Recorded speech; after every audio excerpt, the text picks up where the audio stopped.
मंसूर साहब ये फरमाइएगा कि मुझे तो लगता है कि ये मिफ्ता साहब अब टेलीविज़न पर आते हैं तो बहुत सारे लोगों को वैसे ही उन्हें देखकर ही जोश आ जाता है कि मिफ्ता साहब जितनी बेरहमी से बातें करते हैं और ऐलान कर देते हैं कि जी ये ऐसे है और ये हो जाएगा और ये ऐसे और अब चीज़ें और बहुत सारी चीज़ें उनकी जो थी स्टेटमेंट्स वो दुरुस्त साबित नहीं भी हुई हैं।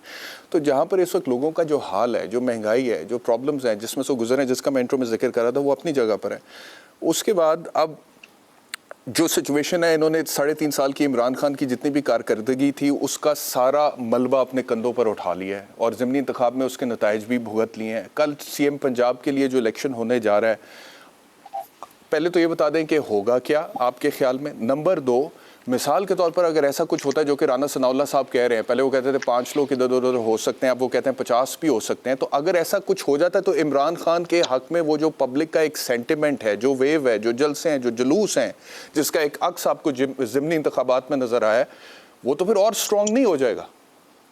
तो क्या ऐसा कुछ करना चाहिए पीडीएम? बैरिस्टर साहब, आपने बात बिल्कुल दुरुस्त की। मेरे ख्याल में अगर मुस्लिम लीग नून ऐसा कोई प्लान बना रही है कि जी 5 बंदे या 50 बंदे इधर से उधर हो जाएंगे, तो मेरे ख्याल में ये मुस्लिम लीग नून की एक और बेवकूफ़ी होगी। और खैर, जब से मुस्लिम लीग नून इस हुकूमत में आई है तब से लेकर अब तक एक पूरी लंबी फहरिस्त है बेवकूफ़ियों की, मैं तो इसे कहूँगा जिसकी वजह से उनको इसका खुमियाजा भुगतना पड़ रहा है। और जिस तरह मिसाल के तौर पे वोट को इज्जत दो का जो उनका बयानिया था, जब उन्होंने उसको दफन किया तो वोटरों ने 17 तारीख को उनके कैंडिडेट्स को दफन करके रख दिया सियासी तौर पे।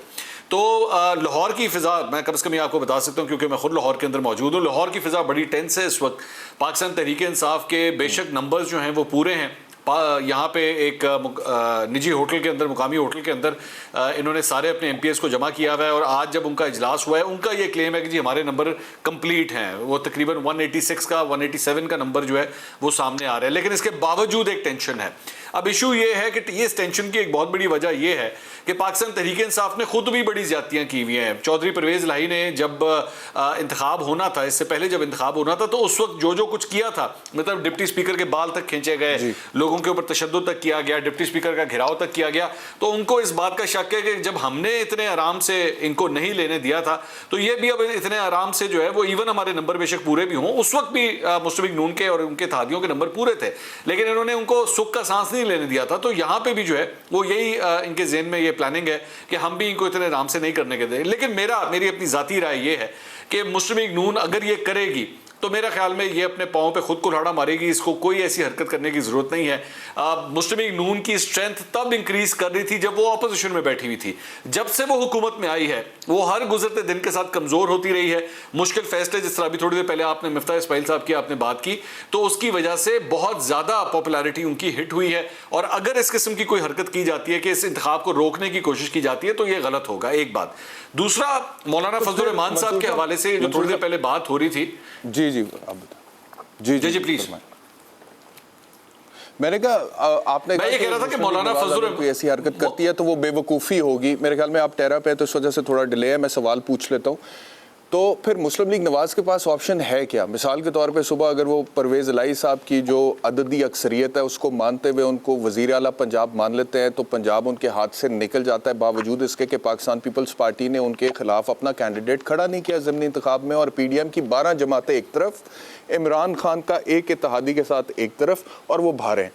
फिर वफाक में रहते हुए वो करेंगे क्या, चाहते क्या हैं? ये तो क्या वो अपनी सियासत का गला खुद नहीं घोंट रहे हैं? मतलब कि पंजाब भी हाथ से निकल गया। जी फरमाएं। देखिए, मैं यही कहता हूं कि चंद ऐसी, जारी बात है ये तो मुस्लिम लीग नून ने खुद अपना सियासी फैसला खुद करना है, लेकिन हर लड़ाई जो होती है ना वो उस दिन नहीं लड़ी जाती। कुछ चीज़ें जो हैं वो बाद के लिए भी रख दी जाती हैं कि अच्छा जी हमारा दिन आएगा, we will have a next time.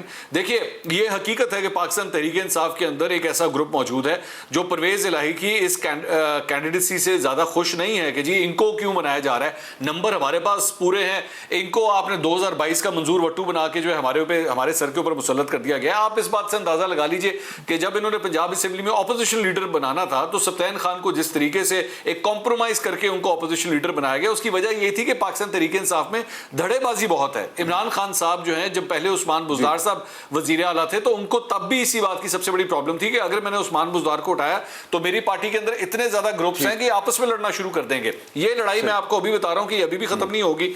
Parvez इलाही को जैसे ही ये वजीर आला बने तो पाकिस्तान तहरीक इंसाफ के अंदर अंडरग्राउंड जो खासतौर पे उनका जो नजरियाती जो अराकीन है इस असेंबली के अंदर, वो परवेज इलाही की इस सीएम शिप के हवाले से कोई ज्यादा खुश नहीं है। सो मुस्लिम लीग नून की अगर तो उसको अपनी पॉपुलैरिटी को बिल्डअप रखना है, उसको उस मोमेंटम को वापस चाहिए, तो ऑपोजिशन बेंचेस पे जाके बैठना पड़ेगा।